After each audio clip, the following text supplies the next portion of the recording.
하나님 말씀 다니엘 2장 17절부터 19절까지 말씀입니다. 우리 함께 봉독하겠습니다.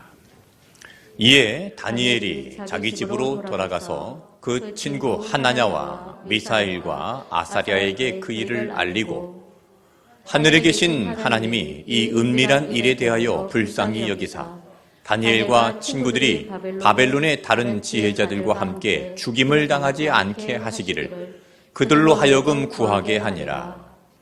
이에 이 은밀한 것이 밤의 환상으로 다니엘에게 나타나 보이매 다니엘이 하늘에 계신 하나님을 찬송하니라.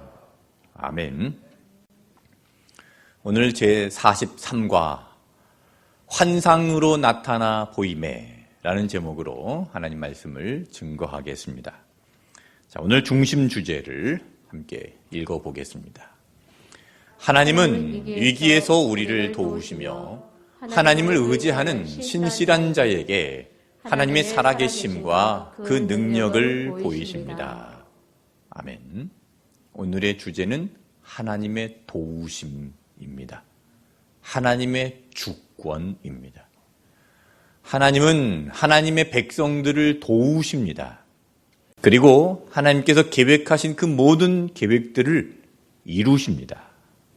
여러분, 하나님의 도우심을 받으시기를 축복합니다. 이 세상에서 우리는 하나님의 도우심을 받아야 됩니다. 그리고 하나님의 나라를 이루어 가는 것입니다. 오늘 그 도우심을 어떻게 받는가 이 말씀을 통해서 함께 살펴보겠습니다. 자, 말씀 설명을 교독하겠습니다. 느부갓네살 왕이 바벨론을 통치한 지 2년이 되던 어느 날 그는 꿈을 꾸고 마음이 번민하게 됩니다. 범상치 않은 꿈임을 직감한 왕은 박수, 술객, 점쟁이, 갈대아 술사들을 불러서 자신의 꿈 해몽하라고 합니다. 그러나 아무도 해몽하지 못하자 왕은 모든 지혜자들을 죽일 것을 명령합니다.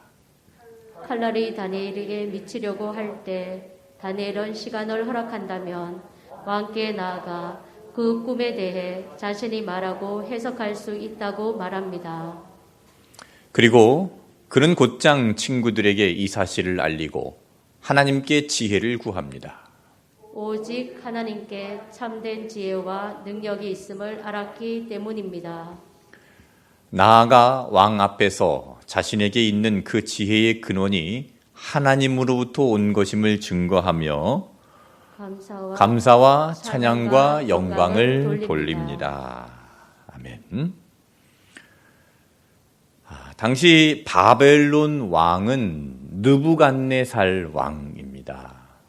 근데 이 느부갓네살 왕이 정치적인 자리를 잘 잡지 못하고 있는 상황이었습니다. 언제 이 왕권이 무너질지 모릅니다. 그래서 날마다 시달렸습니다. 스트레스에 시달리다 보니 정신 이상이 왔습니다. 성격이 난폭해지고 불안감에 불면증까지 오고 밤에 잠을 자지 못하고 강박관념과 신경쇠약에 시달립니다. 그리고 밤마다 꿈을 꾸는데 너무나 무서운 꿈을 꿉니다. 악몽을 꿉니다. 여러분, 정말 꿈속에서 무서운 꿈을 꾸면은 이 꿈이 무슨 꿈인가 하고 궁금하잖아요. 그래서 이 느부갓네살 왕이 이 꿈이 도대체 무슨 꿈이냐, 이 꿈을 해몽하기 위해서 나라 안에 이 박수, 그러니까 박수는 박수무당을 말하는 겁니다. 네, 박수무당, 술객, 점쟁이, 이게 다 불러서 해몽하라고 하는데 그 꿈이 뭔지도 알려주지도 않고 해몽하라고 합니다. 꿈을 알려줘야 이 꿈이 뭔지 해몽을 할 거 아닙니까? 그런데 꿈이 뭔지 알려주지도 않고 해몽하라고 하면서 해몽하지 않으면 다 죽이겠다. 왕이 지금 제정신이 아니죠. 자, 그래서 지금 나라 안에 있는 박수와 술객과 지혜자들과 나라 안에 좀 유명한 사람들은 다 불러다가 이제 해몽을 시키는데 해몽을 못하죠. 결국 그 불똥이 누구에게 튑니까? 다니엘에게 튑니다. 이 다니엘도 죽게 생겼습니다. 다니엘에게 위기가 찾아왔습니다.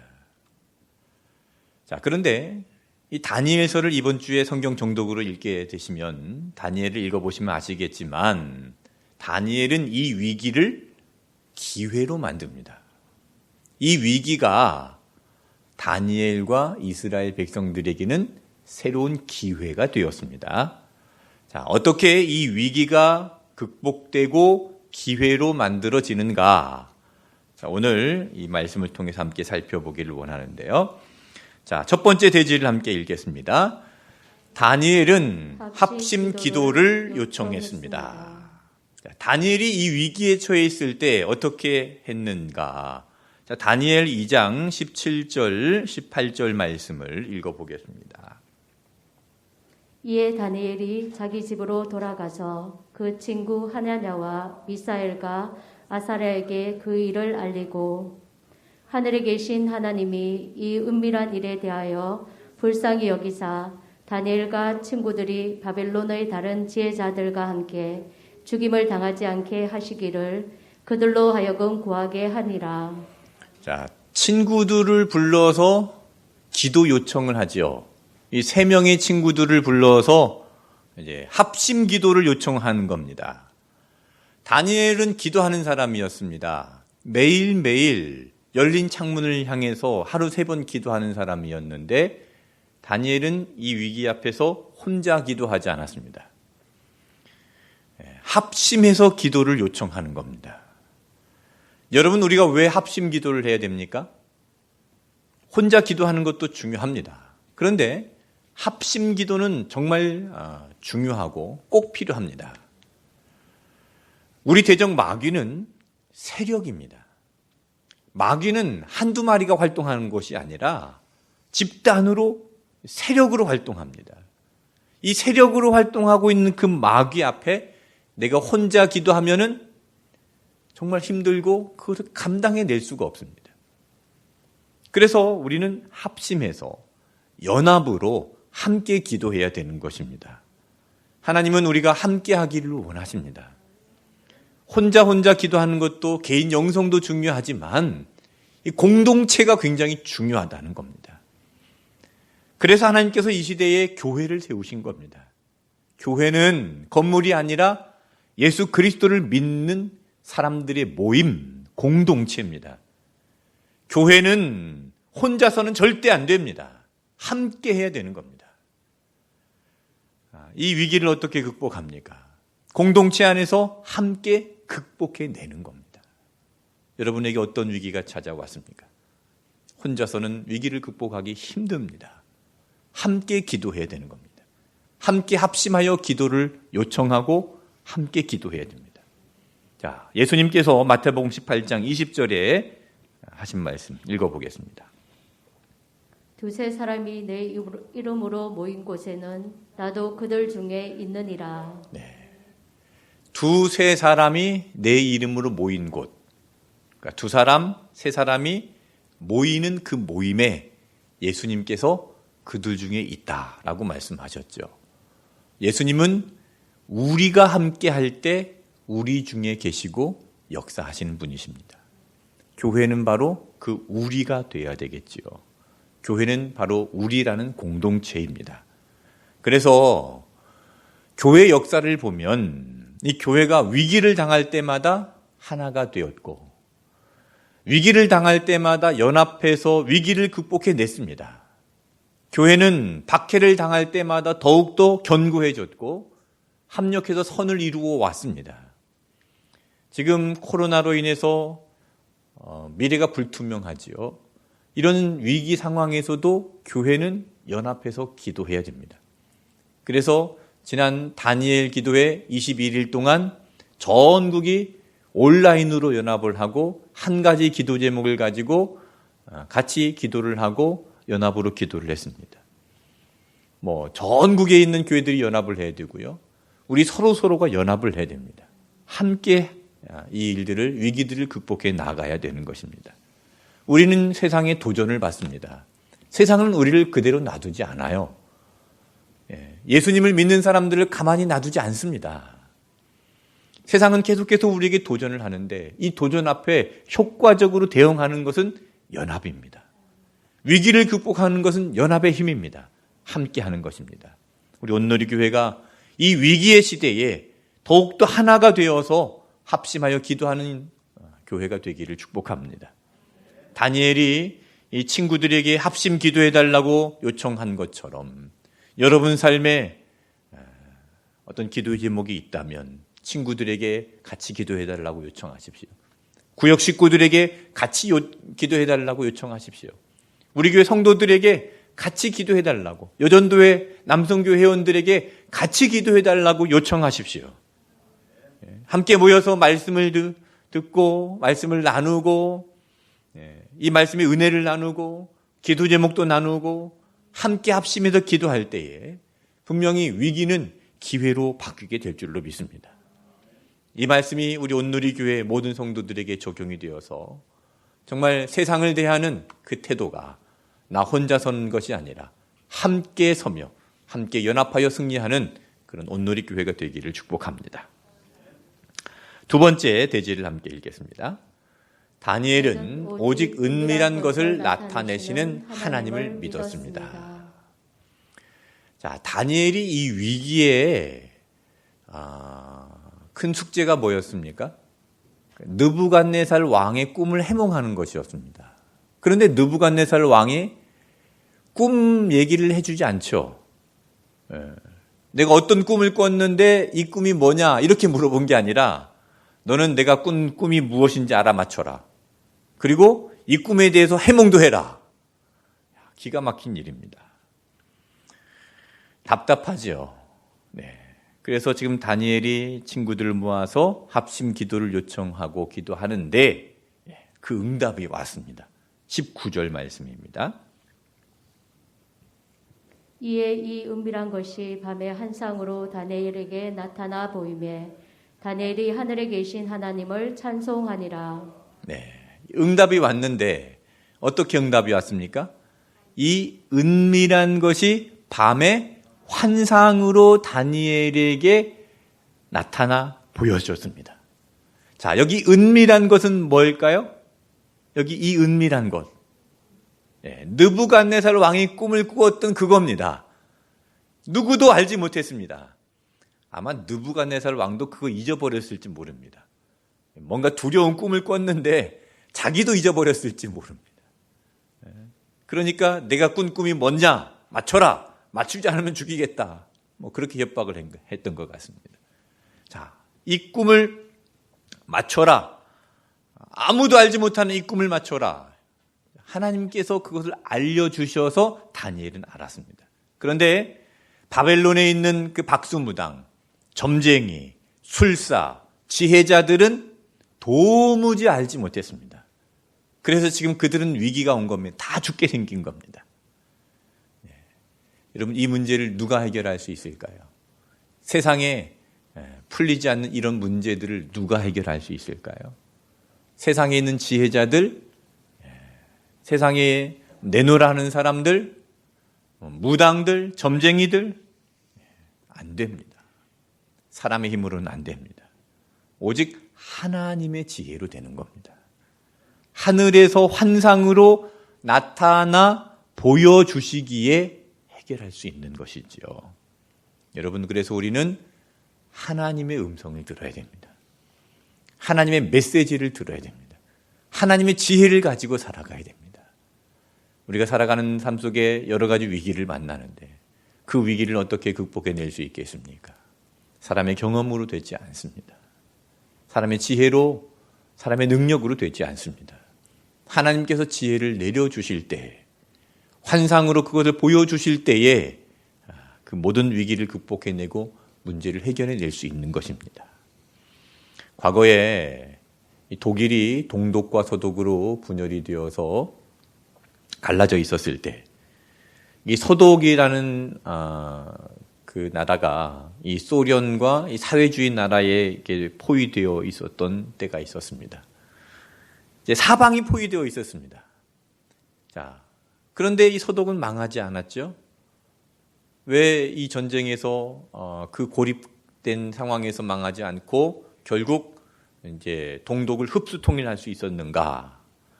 이 서방의 연합 국가들이 이 비행기를 띄워서 비행기에서 공수를 해줬답니다.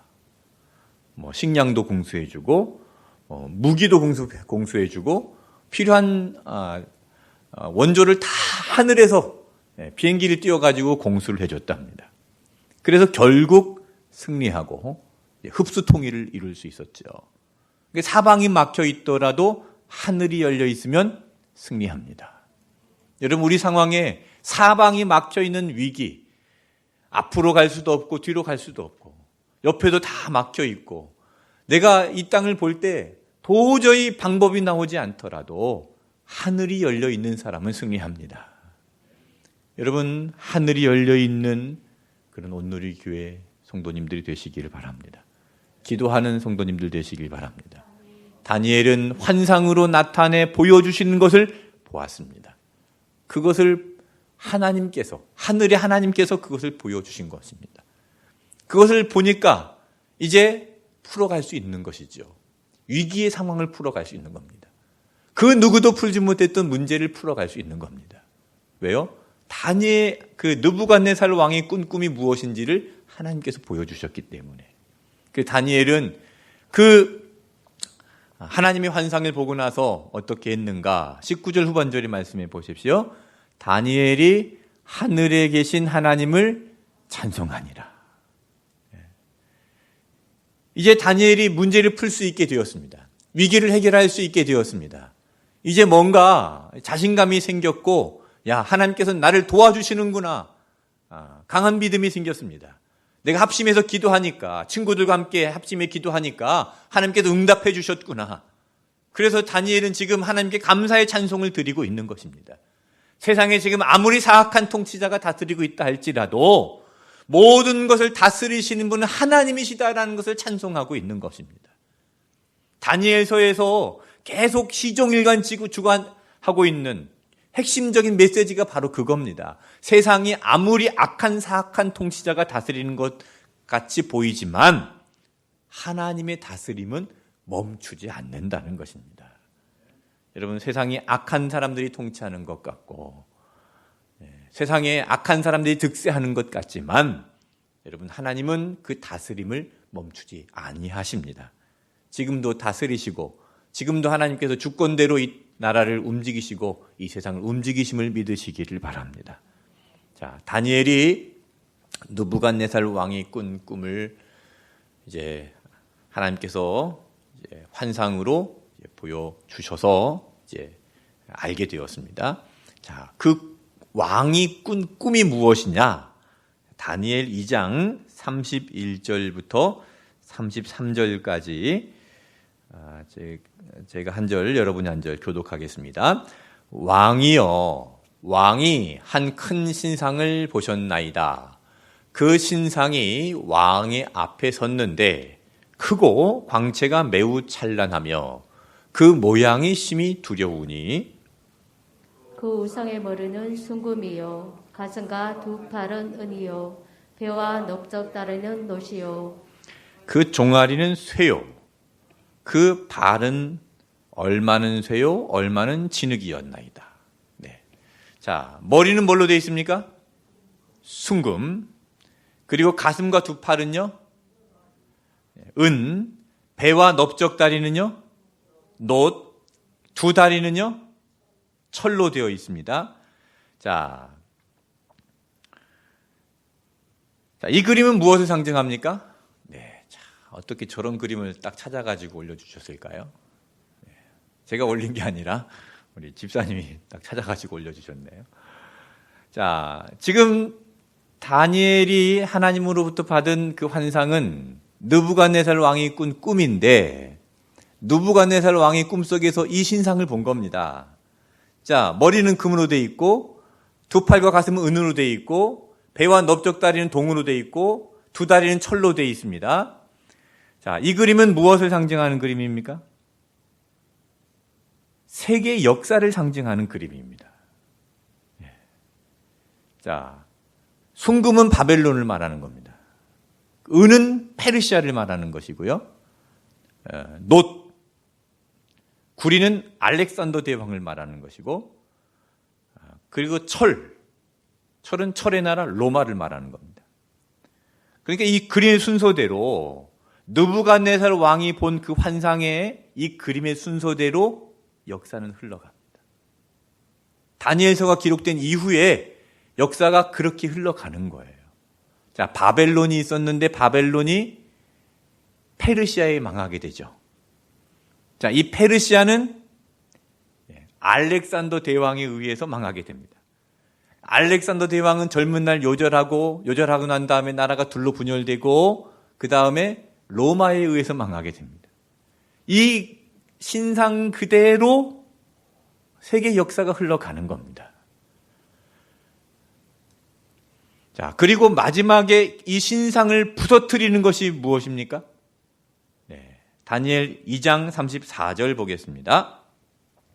또 왕이 보신즉 손대지 아니한 돌이 나와서 신상의 새와 진흙의 발을 쳐서 부서뜨리매. 자, 이 신상을 부서뜨리는 게 뭐예요? 이 세계 역사를 부서뜨리는 게 뭡니까? 손대지 아니한 돌입니다. 자, 손대지 아니한 돌. 이 손대지 않은 돌이 무엇을 상징할까요? 예수 그리스도를 상징합니다. 예수님은 사람의 아들로 태어나셨지만 성령으로 잉태되어서 이 땅에 태어나셨습니다. 남자의 손을 대지 않은 성령의 잉태로 이 땅에 태어나신 분이십니다. 그 손대지 아니한 돌이 날아와서 이 신상을 부서뜨리는 겁니다. 세계 역사를 깨트리는 겁니다. 바벨론과 페르시아와 그리스의 알렉산더와 로마의 그 철의 나라의 그 역사를 예수님께서 깨트려 버리신 겁니다. 그리고 이 땅에 태어나신 것이죠. 자, 그리고 그 세상을 상징하는 우상, 그 우상을 깨트려 버리고 그 우상이 지금 어떻게 되는가? 자, 35절 말씀 읽겠습니다. 그때에 새와 진흙과 녹과 은과 금이 다 부서져 여러 타작 마당의 겨같이 되어 바람에 불려 간 곳이 없었고 우상을 친 돌은 태산을 이루어 온 세계에 가득하였나이다. 예수님께서 이 땅에 오셔서 손대지 아니한 돌로 오셔서 그 신상을 부서뜨리고 인간의 모든 역사를 새롭게 하시고 태산처럼 쌓으셨습니다. 느부갓네살 왕이 그 꿈으로 본 그 금상, 그것을 깨트리고 이제 태산처럼 쌓아 놓으신 것이죠. 자, 그 태산은 어떤 나라입니까? 44절 보겠습니다. 이 여러 왕들의 시대에 하늘의 하나님이 한 나라를 세우시리니 이것은 영원히 망하지도 아니할 것이요 그 국권이 다른 백성에게로 돌아가지도 아니할 것이요 도리어 이 모든 나라를 쳐서 멸망시키고 영원히 설 것이라. 네. 자, 예수님께서 손대지 아니한 돌로 이 땅에 오셔서 그 바벨론과 페르시아와 알렉산더와 로마를 쳐서 부서뜨리고 무슨 나라를 세운다는 겁니까? 하나님의 나라를 세우신다는 겁니다. 자, 이 역사의 주인공이 누굽니까? 예수 그리스도. 손대지 않은 예수 그리스도입니다. 여러분, 예수님께서 그 하나님의 나라를 세우시기 위해서 이 땅에 오셨습니다. 손대지 아니한 돌로 성령으로 잉태되어서 예수님께서 이 땅에 태어나신 것입니다. 처녀의 몸에서 태어나신 것입니다. 지금 우리는 그 예수님의 성탄을 기다리고 있는 대림절을 보내고 있습니다. 여러분, 그 예수님의 역사를 기다리시기를 바랍니다. 모든 세상의 나라와 권세, 그 힘을 다 깨트리고 하나님 나라를 세우시는 그 예수님의 나라를 사모하시기를 바랍니다. 모든 주권은 하나님께 있습니다. 결국 하나님의 나라가 서는 겁니다. 하나님의 나라는 분명히 이루어집니다. 하나님의 나라는 영원히 멸망하지 않습니다. 44절 말씀을 다시 보십시오. 이 여러 왕들의 시대에 하늘에 하나님이 한 나라를 세우시리니 이것은 영원히 망하지도 아니할 것이요. 그랬습니다. 여러분, 하나님의 나라는 영원히 망하지 않습니다. 하나님의 나라는 무너지지 않습니다. 하나님의 나라는 실패하지 않습니다. 하나님께서는 그 나라를 분명히 세우시고 이루시고 완성하실 것입니다. 여러분, 그 나라는 분명히 이루어짐을 믿고 그 나라를 구하시고 그 나라를 사모하시고 그 나라를 이루기 위해서 우리가 모여서 합심하여 기도하고 하나님의 도우심을 받는 우리 온누리의 성도들이 되시기를 축복합니다. 결단입니다. 하나님은 우리가 환난 중에 있을 때나 인생의 막다른 골목에서 헤매일 때 지혜가 없어 답답할 때도 늘 함께 계심을 믿습니다. 낭망하지 않고 믿음으로 승리할 때까지 하나님께 기도로 나아가겠습니다. 하나님은 우리가 환난 중에 있을 때나 인생의 막다른 골목에서 헤매일 때 지혜가 없어 답답할 때도 늘 함께 계십니다. 낭망하지 않고 믿음으로 승리할 때까지 하나님께 기도로 나아가겠습니다. 기도하겠습니다. 우리의 삶의 주인 되시는 하나님 아버지, 삶의 위기 속에서도 낙심하지 않게 하여 주시고 기도로 위기를 기회로 만들어 가기를 원합니다. 기도하는 자들에게 세상의 지혜가 아닌 하나님으로부터 나오는 하나님의 지혜를 보여주실 줄로 믿습니다. 다니엘에게 주신 그 믿음과 지혜를 우리에게도 주시옵소서. 모든 역사의 주관자 되신 분이 예수님이라는 사실을 믿고 예수님께서 이루실 그 하나님의 나라, 영원히 망하지 않고 무너지지 않는 그 나라를 사모하게 해주시고 예수님과 함께 그 나라를 세워가는 예수님의 그리스도의 군사들이 되게 하여 주시옵소서. 예수님의 이름으로 기도하옵나이다. 아멘.